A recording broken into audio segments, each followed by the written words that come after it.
Bueno,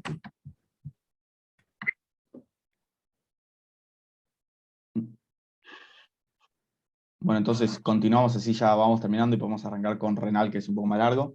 Bueno, como ya le mencionaba, bueno, este bronquiolo propiamente dicho va a corresponder a un bronquiolo que va a tener justamente un epitelio que se puede considerar como cilíndrico simple, que va a presentar célula clara y las respectivas células que van a estar conformando justamente este epitelio, una lámina propia cada vez más delgada, músculo liso que va a ser justamente continuo y el que le va a dar justamente esta característica a este bronquiolo que va a ser justamente el festón en su luz. Cuando hablamos de festón, básicamente hablamos de esta luz como estrellada, y luego una adventicia que puede ser escasa y que justamente puede también en algunos casos no estar presente.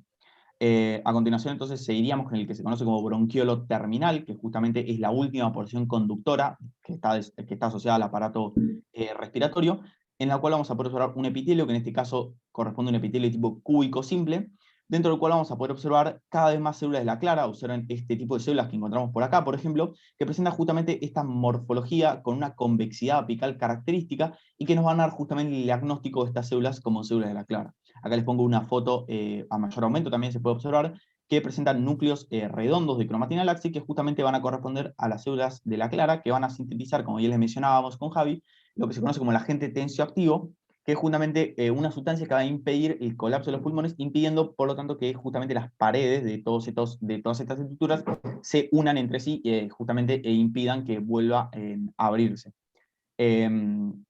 Después, bueno, con el bronquiolo terminal no hay mucho más que decir. Después pasaríamos a la porción directamente respiratoria, que justamente, como ya les mencionaba, corresponde a toda la porción del aparato respiratorio que va a llevar a cabo el proceso de hematosis o también intercambio gaseoso, si lo conoce, entre los cuales vamos a encontrar los bronquiolos respiratorios en primer lugar, y luego los alvéolos, bueno, en primer lugar los conductos, los sacos y finalmente los alvéolos, dentro de los cuales, bueno, los bronquiolos respiratorios van a ser estructuras que son complicadas de diagnosticar, entre comillas, porque, como bien verán, van a ser estructuras que se observan en este caso, que van a estar interrumpidas, su pared va a estar continuamente interrumpida justamente por todas las estructuras que van a dar lugar a los conductos, a los sacos y a los alvéolos. Por lo tanto, solemos ver una porción, por así decirlo, del bronquiolo respiratorio, cuyo epitelio puede ir variando entre cúbico o simple, y también en algunas regiones justamente el epitelio plano simple, que es la región donde se va a llevar a cabo los procesos de hematosis. Entonces, particularmente en el bloqueo respiratorio se puede llevar a cabo justamente el intercambio gaseoso en aquellas regiones donde encontremos epitelios de tipo plano simple. Lucas, Eh, perdón, sí, una pregunta. En el PRO está todo, perdón, en el ROS está todo como junto. sí. Lo que es la porción conductora, tipo no incluye a lo que es los bronquiolos, pero en este caso nosotros lo tomamos como la división de a partir del bronquiolo respiratorio. En esa parte arranca la porción respiratoria, o sea, hasta el bronquiolo terminal es la conductora. Claro, claro, exactamente. Cuando llegamos al bronquiolo terminal, ahí se termina la porción conductora y a partir del bronquiolo respiratorio ya podría empezar a verse hematosis o intercambio gaseoso. Igual esto claramente es muy fino, o sea, el lugar donde se va a llevar a cabo la hematosis, o sea, que ustedes tienen que saber sí o sí, son los alvéolos, que justamente van a ser las estructuras encargadas de todo el proceso de intercambio gaseoso.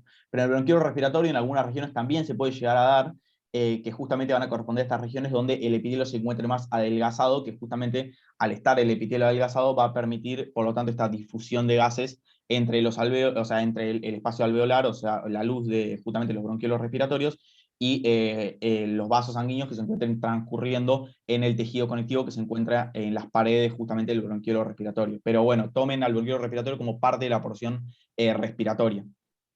Ok, gracias. No, no.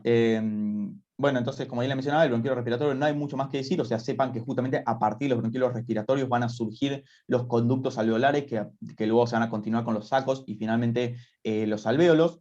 Y de esta manera podemos pasar directamente a los alvéolos, que como ya les menciono acá, el epitelio alveolar va a corresponder justamente a un epitelio plano simple, que como ya les mencionaba, va a estar asociado principalmente o sea, a esta función que van a tener los alvéolos de llevar a cabo el intercambio gaseoso, porque al estar justamente este epitelio tan adelgazado, que justamente está asociado a un epitelio plano simple, le va a permitir, por lo tanto, a las células encargadas del proceso, que corresponde a los neumonocitos tipo 1, llevar a cabo el intercambio gaseoso entre la luz alveolar y justamente los vasos sanguíneos que se van a encontrar transcurriendo en el tejido conectivo. O sea, justamente todas estas estructuras que observamos como más acidófilas van a corresponder justamente a eritrocitos que se van a encontrar circulando dentro de vasos sanguíneos. De esta manera es que el epitelio va a estar formado por tres tipos de células. En primer lugar, como les mencionaba, los neumonocitos de tipo 1 o células alveolares de tipo 1 también se conocen acá, que van a corresponder a células que presentan morfologías alargadas, justamente porque van a corresponder a células planas, que van a llevar a cabo el intercambio gaseoso. Luego encontramos los neumonocitos de tipo 2, que justamente van a corresponder a las células alveolares de tipo 2. Observen cómo, a diferencia de las anteriores, estas van a presentar una morfología más bien entre cúbica y esférica, con núcleos de cromatina redonda y laxa. Y finalmente podemos observar algunas que otras células en cepilla, aunque pocas, que van a tener nuevamente funciones de tipo sensoriales. Luego vamos a observar que, si bien no forman parte del epitelio, pero se encuentran a nivel de la luz alveolar o también a nivel del tejido conectivo subyacente, vamos a poder encontrar las células alveolares de tipo 3, o lo que se conoce como macrófagos alveolares, también neumonocitos de tipo 3, la pueden llegar a encontrar en algunos libros, que básicamente van a ser estas células fagocíticas. Esto quiere decir que van a formar parte del sistema fagocítico mononuclear, y cuya función, como ya les mencionaba antes, va a ser la de captar nuevamente todas aquellas partículas de polvo o antígenos que hayan podido llegar justamente a la luz de los alvéolos, que hayan superado esta primera barrera que presentaba justamente la tráquea asociada al moco y, bueno, a las cilias. Entonces, si estas partículas llegan igual al pulmón, es que justamente se van a encargar de los procesos de fagocitosis, los macrófagos alveolares o los neumonocitos de tipo 3. Si observamos de esta manera, justamente a mayor aumento, todo lo que tiene que ver con los alvéolos, vamos a observar que justamente eh, los alvéolos van a corresponder a estas estructuras que presentan paredes muy, muy delgadas, porque justamente esto le va a permitir llevar a cabo el intercambio gaseoso, y que las mismas van a estar conformadas por los neumonocitos de tipo 1, que son estas células alargadas, como ya les decía, con morfologías planas, que justamente van a ser los lugares donde se va a llevar a cabo el intercambio gaseoso, y luego los neumonocitos de tipo 2, que también se encuentran formando parte del epitelio, y que corresponden a células con morfologías más bien cúbicas o esféricas, con núcleos de cromatina laxa. Por otro lado, los neumonocitos tipo 2 van a tener dos funciones. En primer lugar, van a dar lugar nuevamente a un agente tensioactivo que recibe el nombre surfactante. Esto, recuérdenlo, los neumonocitos tipo 2 dan lugar al surfactante, pero las células de la clara o células bronquiales secretoras no dan lugar a surfactante. O sea, esto es medio como capcioso y tal vez puede ser un poco confuso, pero los neumonocitos tipo 2 sí dan lugar a surfactante, el cual es un agente tensioactivo, pero las células de la clara, si bien dan lugar a un agente tensioactivo, el mismo no es surfactante. Es como medio confuso. Tipo, no sé si querés agregar algo, Javi, con respecto a esto, pero básicamente sería eso. No, que tiene que ver más con los compuestos químicos que secretan, pero Claro, con que sepan que son compuestos tensioactivos está más que bien. El claro. surfactante es mucho más complejo, ¿sí? En cuanto a eso. De hecho, el surfactante es tan importante que es el límite en el cual uno puede hacer nacer un bebé prematuro, ¿sí? El surfactante es recontra importante porque si no los pulmones colapsan y el bebé no podría respirar, no tiene la fuerza suficiente para respirar. Entonces piensen que básicamente el pulmón es una especie de esponja que está al vacío, por eso permite el ingreso de aire, ¿no? Por eso es tan importante que la pleura no se rompa, bueno, etcétera. Hay una serie de patologías súper importantes para el funcionamiento pulmonar que tienen que ver con la pérdida de ese vacío que tiene. Es básicamente una esponja que está al vacío. Entonces, cuando ustedes permiten la entrada de aire, se llena de aire. Cuando ustedes lo expulsan, eso no tiene que colapsar, tiene que volver a quedar al vacío, ¿sí? Pero abrirse nuevamente. Si no hubiera surfactante, eso sería imposible, ¿sí? Entonces, entre el surfactante y el producto de las células de Clara logran que se evite ese colapso. Eso es suficiente para lo que nosotros necesitamos que sepan en este momento, ¿sí? Recuerden, sí, la función de los macrófagos alveolares. Estamos en un epitelio simple y siempre dijimos que los epitelios simples son complicados desde el punto de vista de la defensa del organismo. Por lo tanto, esto está patrullado por macrófagos alveolares. Pero antes, si yo fuera una pequeña partícula de carbón que viene en el aire que respiramos, primero están las cilias con ese moco barriéndolo hacia arriba que tenderían a que yo me quedara pegada ahí, en partícula, ¿no? O un microorganismo o lo que fuera. Y si tengo mucha suerte y soy una partícula que logra atravesar y llegar hasta el pulmón, de última un macrófago alveolar va a terminar fagocitándome. ¿Y qué va a hacer ese macrófago alveolar? ¿Yo tengo los macrófagos alveolares de los últimos 40 y pico de años adentro de mis pulmones? No. Lo que voy a hacer es cada vez que toso, cada vez que expectoro, o lo voy a expectorar hacia el exterior o lo voy a deglutir a los macrófagos alveolares que fagocitaron todo eso, ¿sí? Entonces es como que hay una cierta renovación también de esa población. También los macrófagos alveolares pueden migrar a los ganglios y hacer presentación antigénica para iniciar respuesta, etcétera, etcétera. Así que hay, digamos, necesitamos que conecten todo eso. Y una cosa más, que por ahí no van a notar tanto en nuestras fotos, pero sí, si se meten en alguno de los microscopios virtuales, después les vamos a dejar en el foro alguna dirección de microscopios virtuales que ustedes pueden recorrer como si fuera un preparado real. Lo que se van a encontrar es que hay muchos vasos sanguíneos en el pulmón. Cada vez que hay una división dicotómica, primero en los bronquios, después en los bronquiolos, eso es acompañado generalmente de una arteria y una vena, o un vaso arterial, un vaso venoso. Pero el problema que tienen los vasos venosos, sobre todo de mayor calibre en el pulmón, es que sus paredes no son tan gruesas como uno hubiera esperado, por ejemplo, en un conectivo en el exterior o en una arteria o una vena del mismo tamaño de otro órgano. ¿Por qué? Porque justamente esto, ¿no? Imagínense que los pulmones son una estructura que todo el tiempo está contrayéndose, relajándose. Si ustedes tuvieran, por ejemplo, vasos arteriales con una pared muscular demasiado importante, molestaría para ese movimiento de contracción constante del pulmón. Entonces lo que ustedes van a notar es que, por ejemplo, los vasos arteriales en pulmón tienen paredes mucho más delgadas, ¿sí? Y eso a veces les confunde un poquito si tienen que clasificar algún vaso sanguíneo que esté por ahí. Además, como ya lo van a ver en Anátosis, que todavía no lo vieron, estas arterias y venas pertenecen al circuito pulmonar, que tiene más baja presión que el circuito general del organismo. Entonces, también eso tiene que ver con la mayor delgadez de las paredes. Les digo esto porque es importante que usen esos microscopios virtuales para recorrer diferentes estructuras. Olvídense ya ahora de tejidos sueltos, estamos en órganos, ¿no? Entonces, en órganos ustedes se van a encontrar diferentes tejidos y diferentes estructuras que ustedes tienen que ser capaces de diagnosticar. Más allá de que este año no estemos sentados en un microscopio con ustedes, ustedes cuando lleguen a pato y tengan que ver preparados patológicos, van a tener que reconocer estructuras normales también. Entonces es importante que ustedes tengan un entrenamiento que sea sobre la compu, de cómo se vería en un microscopio, aunque sea virtual, ¿sí? Pero ojo con eso, y todo lo que ustedes vean en las fotos que no logran entender, nos avisan e incluso nos copian las fotos si quieren, y nosotros les vamos tratando de ayudar a que comprendan las estructuras que hay. Porque hay estructuras que, bueno, esto es biología, ¿no? Disfrazado de medicina, pero es biología. Como en un momento les dijo Luca, digamos, el grosor de los conductos, de las áreas de conducción del aire, va bajando no en escalones grandes, sino va bajando de a poco. Entonces hay situaciones intermedias donde va a ser difícil el diagnóstico, ¿sí? Siempre en nuestras fotos buscan el mejor capítulo posible. Y fíjense que incluso en la foto que dejó acá Luca, hay ahí abajo un lindo vaso sanguíneo, un poco más grande que un capilar, ¿sí? Pero fíjense que están en los tabiques, ¿no? Y bueno, porque ¿a dónde va el intercambio gaseoso? ¿A dónde va el oxígeno? Y bueno, tiene que ir a los glóbulos rojos que están en la sangre, que son los transportadores de oxígeno. Y el dióxido que viene en ellos tiene que salir e irse para los alvéolos para ser expirado. Así que es súper importante que empiecen a conectar esto también histofisiológicamente, ¿no? ¿Alguna duda?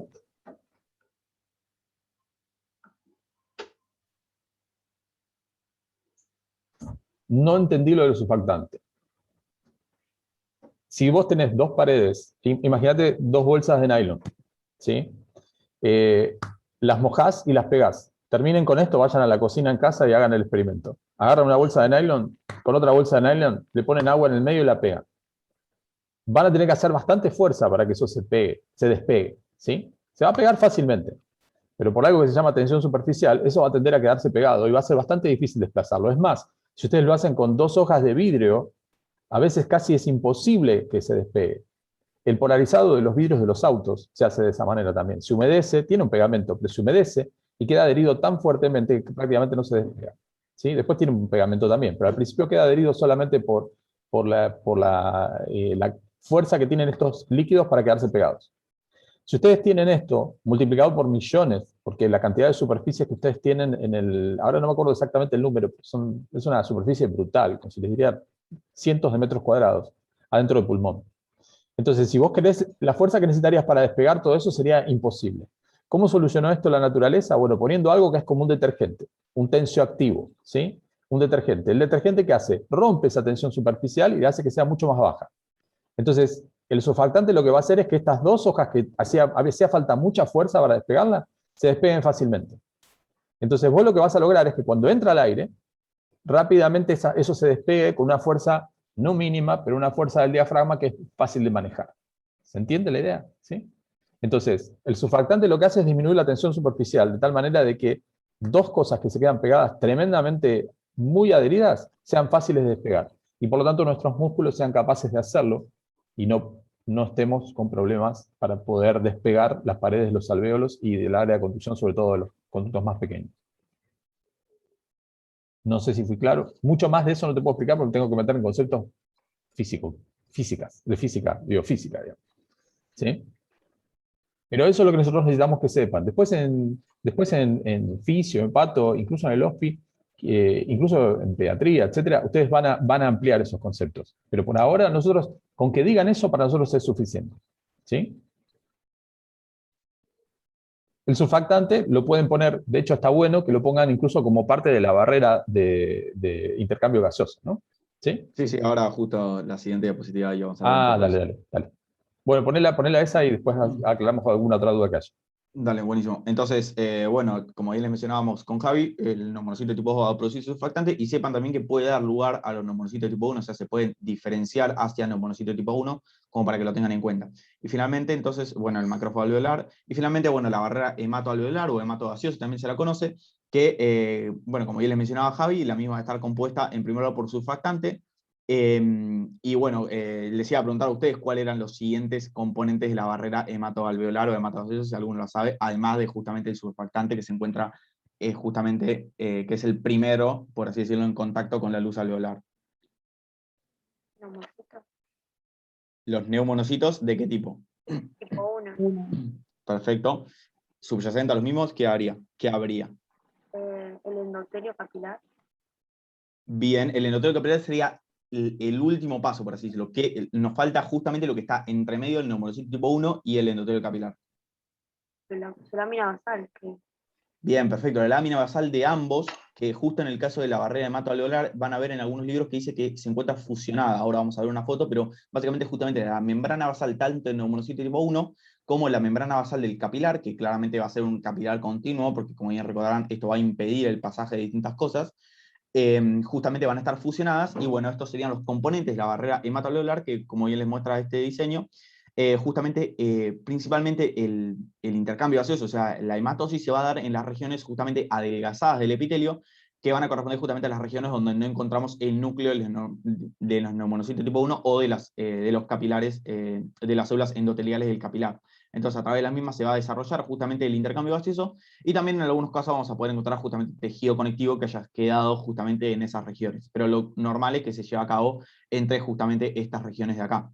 Y bueno, en esta microfotografía electrónica sacada del RAW, justamente vamos a observar, en primer lugar, esto correspondería al neumonocito tipo 1, pero bueno, sepan que por encima del mismo vamos a encontrar el surfactante, luego el neumonocito tipo 1, las membranas o láminas basales de ambas células, tanto de las células endoteliales como los neumonocitos tipo 1 fusionadas, y finalmente justamente el endotelio capilar del capilar de tipo continuo. Y bueno, esto correspondería básicamente a un eritrocito que se encuentra dentro del capilar. Entonces ahí ya terminamos con aparato respiratorio. Si tienen alguna duda la respondemos, y si no pasamos directamente a Juli, que nos va a dar aparato renal. Tengo una pregunta, pero no sé, quizás es medio tonta. El eritrocito que está dentro, Sí. ¿cómo? O sea, ¿está ahí dentro de un vaso? O eso no entiendo. Sí, sí, sí, no. En esta foto literalmente está dentro del vaso. O sea, tipo, esto correspondería a la luz del capilar, por así decirlo, y esto es el eritrocito que está dentro del capilar, y esto sería la luz alveolar, por así decirlo. Ok, ok. Gracias. No, no, tranquilo. Imagínense dos personas caminando, hago esos ejemplos, así que ya se ríen. Pero primero no hay ninguna pregunta tonta.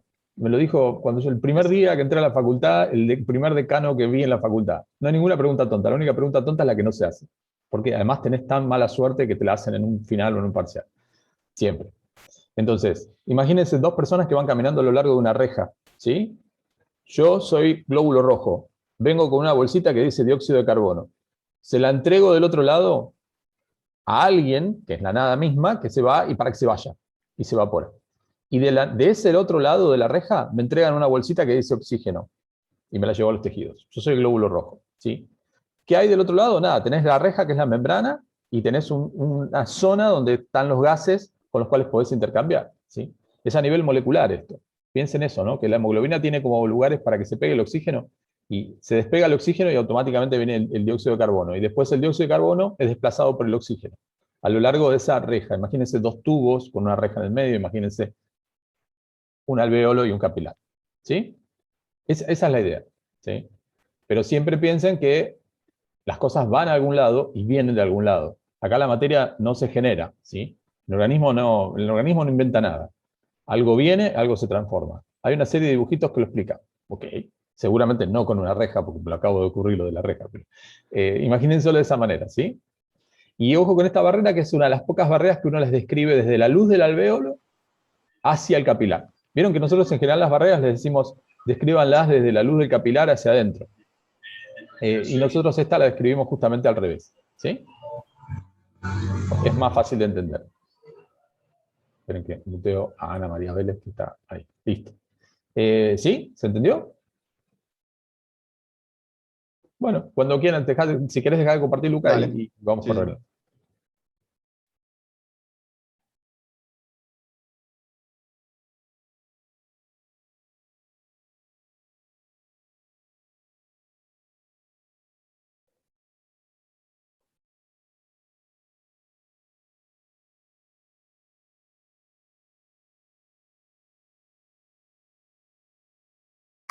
Estaba muteada. ¿Se ve bien? Yo había arrancado. Sí, se ve bien. Bueno, entonces lo que nos queda ver ahora es el sistema urinario. Es un TP que es bastante largo. Así que nada, va a haber una parte igual teórica importante que ustedes van a tener que leer, porque esto va a ser bien histológico, porque si no estaríamos hablando 2 horas. Pero nada, les puse en un principio lo que son los objetivos, como para qué es lo que se tienen que llevar de esta clase sí o sí. Por un lado, lo que sería la descripción histológica del riñón y su correlación funcional, si se quiere, o sea, entender cómo funciona el riñón histológicamente, bueno, y también fisiológicamente en parte. Y, bueno, una descripción histológica de lo que es vejiga y uréter, que son los otros 2 órganos del sistema urinario que vamos a ver, y entender también las características diferenciales entre ambos, que por ahí, digamos, son complicadas, o es lo que más nos puede llegar a, lo más complejo que podemos llegar a tener en vejiga y uréter, digamos. Entonces, ¿cómo está compuesto el sistema renal o el aparato renal? Vamos a tener, por un lado, 2 riñones, que son órganos retroperitoneales, que van a ser los encargados de la formación de la orina. Estos riñones van a digamos, excretar la orina en los uréteres, que son parte del sistema excretor, que también son 2, uno por riñón, y que estos van a desembocar en la vejiga a nivel del trígono vesical, que la vejiga sí es un órgano único, que finalmente, digamos, va a desembocar en la uretra. Y la uretra es el único órgano que va a variar, digamos, entre hombres y mujeres. Los órganos que vamos a ver nosotros hoy van a ser riñón, uréteres y vejiga. Empezamos con riñón, entonces. El riñón es un órgano totalmente elemental para la fisiología del organismo en general, y tiene múltiples funciones. O sea, por un lado tenemos la función más obvia, o la que todos conocemos, que es la de desintoxicación y eliminación de desechos mediante la producción de un filtrado sanguíneo, pero además regula la tensión arterial, el equilibrio ácido-base, regula la osmolaridad, la volemia.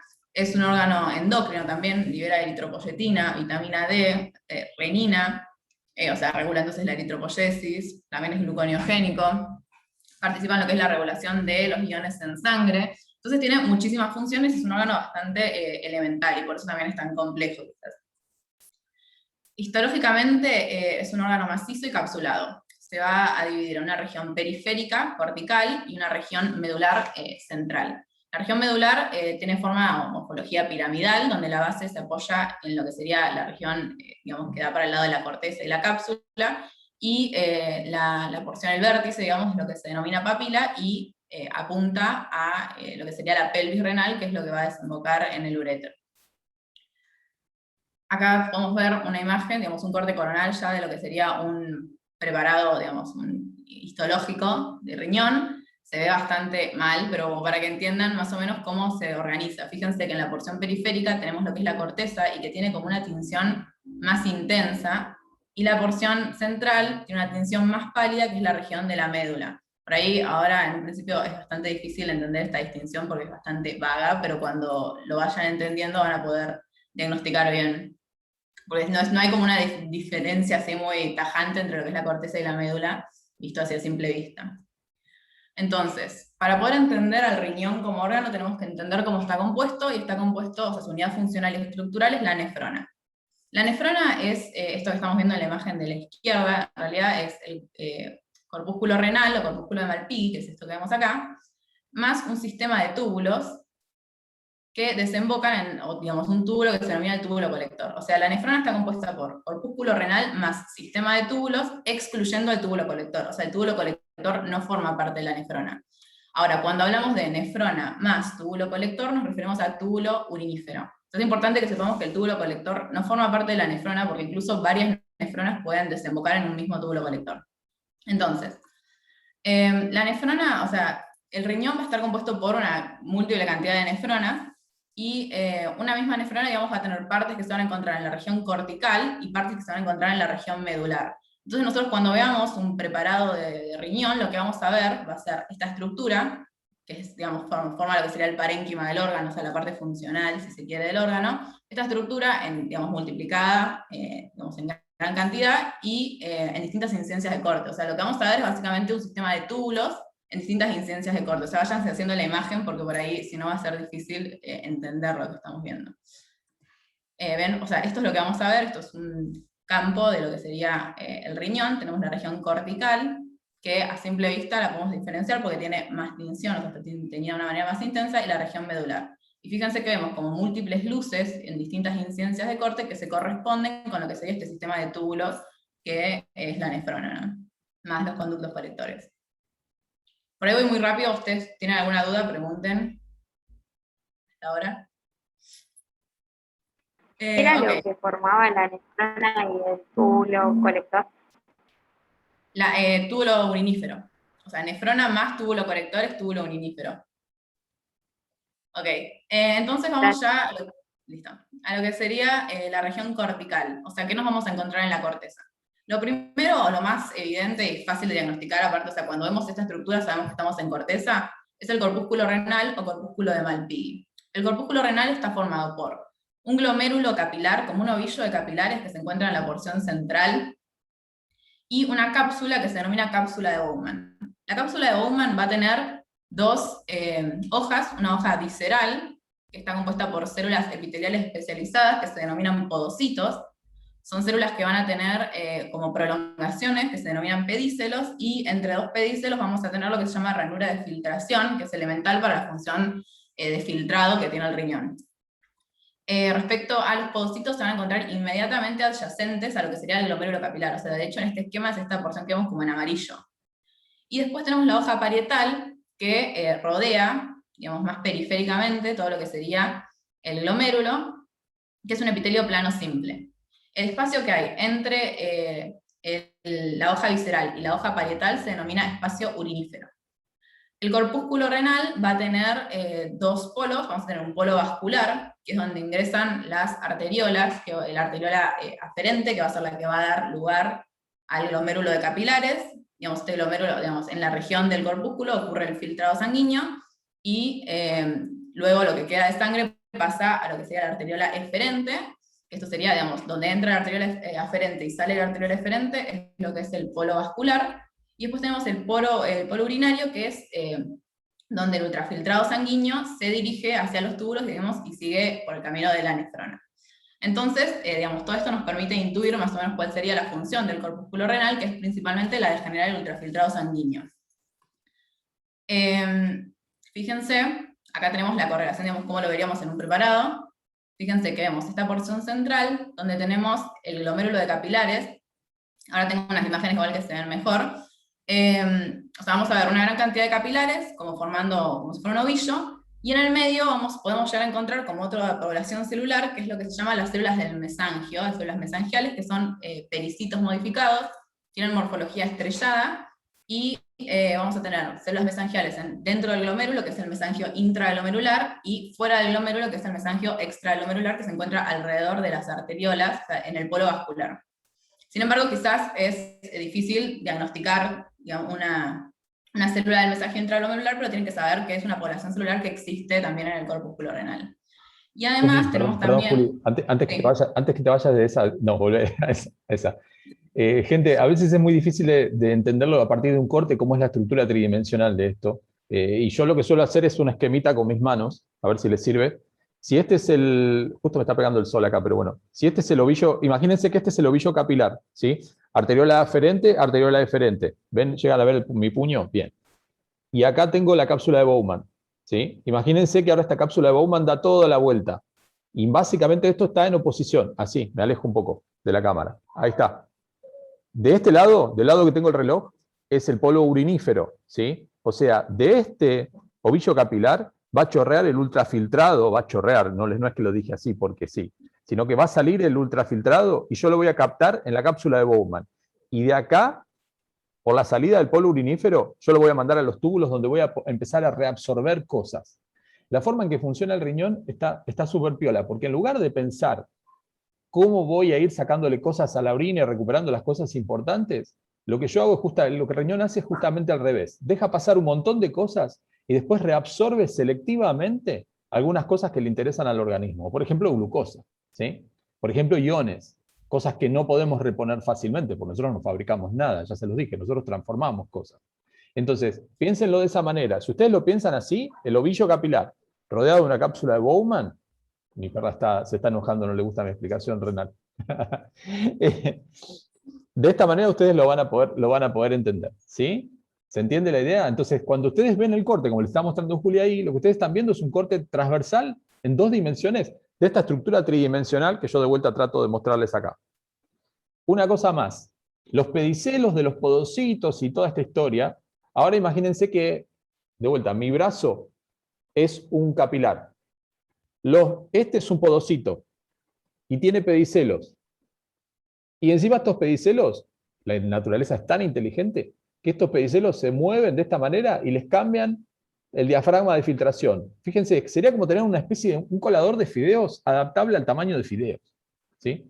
Ustedes vieron que si ustedes tratan de colar en un colador de fideos, tratan de colar arroz, el arroz se va a escapar. Bueno, no, nosotros no tenemos eso en la membrana de filtración glomerular. Tenemos un sistema que es adaptable a través del movimiento que tiene los pies de los podocitos. ¿Se entiende? ¿Eso ustedes lo van a poder ver? ¿Los pies de los podocitos los van a poder ver? No, no lo van a poder ver. Pero son esas cosas que le estamos tratando de dibujar en el dibujo que están en amarillo. Ven que está el capilar y lo va rodeando esta célula que es como si fuera como la forma de una mano, con dedos que encima son móviles, y un soma que está en algún lado, que se nota claramente ahí en los dibujos. ¿Sí? Todo ese matete de células endoteliales, del capilar, y todo este lío de pedicelos y qué sé yo, se ve como ese acúmulo que ustedes están viendo ahí en el... Esperen que me voy a... Esperen, que ¿dónde estamos? Annotate, acá está. Todo este lío de cosas que tienen ahí... no elegí un color muy, muy interesante, pero justo verde. Todo este lío de cosas que tienen ahí es el ovillo, más los pedicelos, más los podocitos, más todo ese lío, es eso que ustedes ven ahí, ¿sí? Esto que ustedes ven acá, eso que ven ahí, ahora le hago una cruz, es el espacio urinífero, ven una parte del espacio urinífero. Y por este lado, acá, están viendo justamente la salida, ¿sí?, del polo urinífero, hacia dónde está la salida. Lo que están viendo ahí en realidad es una mácula densa, que es donde está entrando la arteria eferente y la arteriola eferente está saliendo, ¿sí? Porque la cosa, esto es por ahí difícil de entender sobre un dibujo 2D, pero lo tienen que ver de esa manera, ¿sí? ¿De acuerdo? Borro todo. Bueno, no borro todo. Clear all drawings. Acá está. Bien. Listo. Perdón la interrupción, Juli. Sigamos. No, no pasa nada. Quedan 2 minutos nomás igual, aviso, así que en cualquier momento se corta. Bueno, entonces tenemos el glomérulo, que era lo que estaba explicando Javi, tenemos el espacio urinífero, que era el espacio entre la hoja visceral y la hoja parietal de la cápsula de Bowman, y después tenemos este epitelio plano simple, donde vemos los núcleos planos que protruyen en la luz, que es justamente la hoja parietal de la cápsula de Bowman. Bueno, en algunos cortes, por ejemplo se puede ver bien claro lo que sería el polo vascular. Hay otros en los que se ve el polo urinario, yo no encontré, pero bueno, se puede llegar a ver, o sea, depende de toda la incidencia de corte. Y esta foto me gustó porque se ven bien todos los capilares, o sea, todas las luces, y acá se pueden ver bien los capilares con 1 o 2 núcleos. Estos capilares son de tipo fenestrado, ustedes claramente no pueden distinguir si es un capilar fenestrado o no en microscopio óptico, pero tienen que saber que se trata de capilares de tipo fenestrado. Entonces, como yo les había dicho antes, la principal función del glomérulo renal es la de producir el ultrafiltrado sanguíneo. Y esto lo hace mediante la barrera de ultrafiltrado glomerular. Este es un tema igual más teórico, yo lo que voy a hacer es nombrarle los componentes principalmente, pero después digamos cómo funciona en profundidad, léanlo ustedes en los libros, que es bastante largo y aparte es bastante interesante, así que nada, se los dejo a ustedes. Pero está compuesta por las células endoteliales, fenestradas, digamos, el endotelio fenestrado del glomérulo capilar. Luego tenemos lo que se llama la membrana basal glomerular, que es una membrana que se forma por la fusión de la membrana basal del epitelio, del endotelio, y la membrana basal de los podocitos, y después tenemos la ranura de filtración, que es el espacio que hay entre dos pedicelos de un podocito, ¿no? Entonces tenemos endotelio fenestrado, membrana basal glomerular y ranura de filtración. Acá se ve también, fíjense lo que serían los pedicelos de los podocitos, en esta imagen de microscopio electrónico, tenemos la membrana basal glomerular, y después acá tenemos lo que serían los capilares fenestrados, y fíjense que incluso acá se ven las fenestraciones. O sea, lo que a rasgos generales lo que va a ocurrir en esta barrera es que se van a ir filtrando moléculas por su carga, tamaño y morfología. Después, bueno, ustedes sepan cuál, o sea, más específicamente dónde ocurre cada cosa, también sepan que la membrana basal glomerular tiene una carga negativa importante, por eso se dice que se filtra por carga. Bueno, las fenestraciones filtran un poco lo que sería el tamaño, etc. Entonces, nada, tenemos barrera de filtrado glomerular, se da a nivel del glomérulo renal. Y lo que va a permitir es que ocurra este filtrado sanguíneo. Entonces, la sangre ingresa por lo que sería la arteriola aferente, se forma este glomérulo capilar, donde ocurre el filtrado sanguíneo,